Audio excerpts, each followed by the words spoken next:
आओ दीदी, आपके पैर में तेल लगा दूं। हाँ शांता, अच्छे से मालिश कर दे, मेरे पैर बहुत दुख रहे हैं। तेल लगाकर कपड़े मशीन में डाल देना और कल के कपड़े प्रेस करके रख देना। रीमा मैडम ने शांताबाई को झाड़ू पोछे के लिए रखा था, पर ऐसे छोटे मोटे काम रीमा कोई न कोई बहाना करके शांताबाई से करा लेती थी। शांताबाई भोली भाली ईमानदार स्त्री थी, उसे रीमा मैडम एक दयालु स्त्री लगती थी।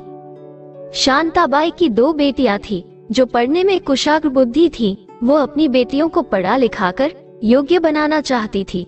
शांताबाई के पति का देहांत हो चुका था।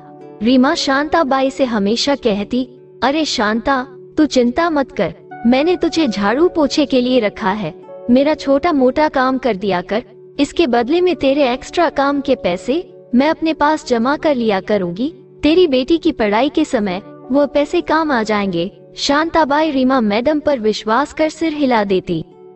एक दिन शांताबाई बोली, मैडम, बड़ी बेटी को अच्छे कॉलेज में एडमिशन मिल गया है, मेरे पास कुछ पैसे तो हैं, मेरे एक्स्ट्रा काम के जमा पैसे दे दीजिए, मुझे फीस जमा कराने के लिए जरूरत है। रीमा बोली, शांताबाई, मैं तुम्हारी इस समय कोई मदद नहीं कर सकती, अभी हमें छुट्टियों में घूमने जाना है।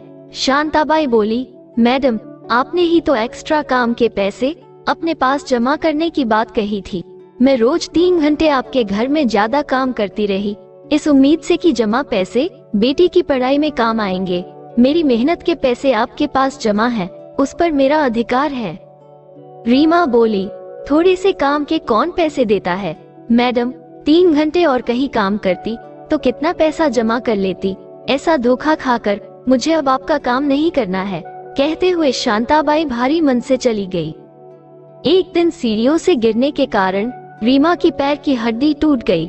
रीमा के पति 2 महीने के लिए टूर पर विदेश गए थे। घर और बच्चों की देखभाल के लिए कोई हेल्पर नहीं मिल रही थी।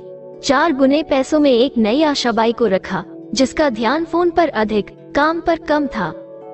वो एक दिन रीमा से बोली, मेरी सास बीमार है, मुझे कुछ पैसों की जरूरत है, आप मुझे 20,000 रुपये दोगी तभी मैं काम कर पाऊंगी, वरना मुझे अपनी सास को लेकर गांव जाना पड़ेगा, वहां से पैसों का जुगाड़ करना पड़ेगा।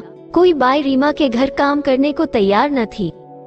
मरता क्या न करता, रीमा को मजबूरी में पैसे देने पड़े।